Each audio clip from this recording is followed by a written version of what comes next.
Afgelopen zaterdag vond bij Asteria de reunie plaats van sportvereniging Camillus Boys van Sint-Servatius. De oud-leden, en dan hebben we het over de jaren 50, 60 en 70, waren allen in opleiding voor verpleegkundigen. Waarom deze laatste reunie?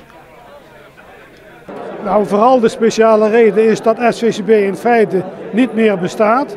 En wij vonden het leuk om die mensen die toen heel veel plezier aan de sport en aan SVCB gehad hebben, om die nog een keer bij elkaar te halen.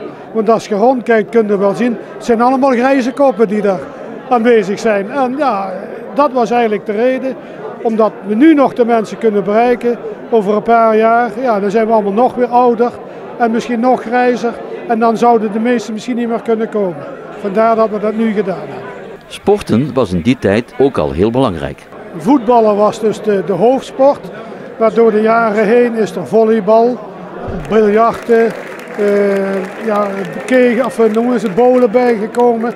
Alleen omdat we heel veel mensen hadden die niet voetbalden en toch graag sport wilden doen, hebben we dus verschillende sporten erbij genomen. Waarom is de sportvereniging destijds opgericht? Om de inwonende intern leerling-verplegers ontspanning te bieden. Niet alleen werken en leren, maar ook ontspanning, want alle intern leerling-verplegers waren verplicht om intern te komen.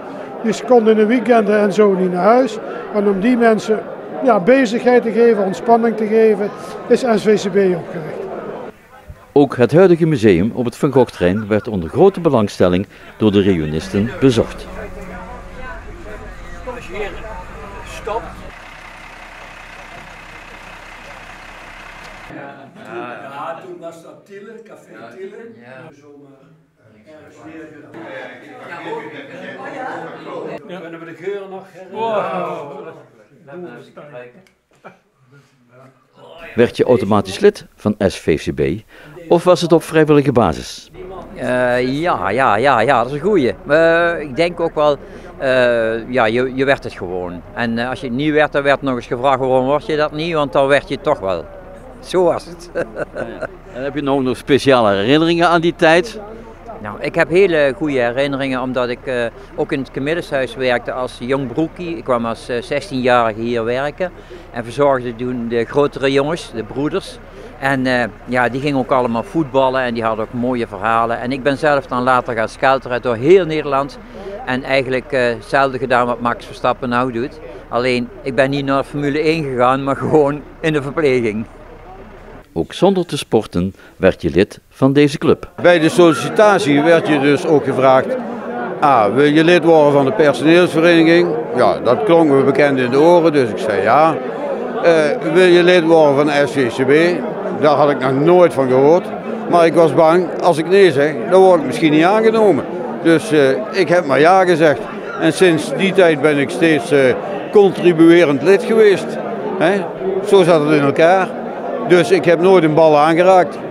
En ook geen rekstok of niks. Helemaal niks op sportgebied. Maar ik ben nog wel gezond. Of dit echt de allerlaatste reunie is van VSCB, zal in de toekomst blijken.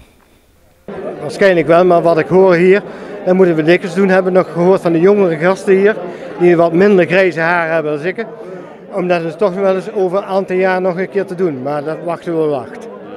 Dan gaat dat een beetje de jonge generatie overnemen, denk ik dan. Ja, de jongere generatie is wat nog voor 92 nog gevoetbald heeft of gesport heeft.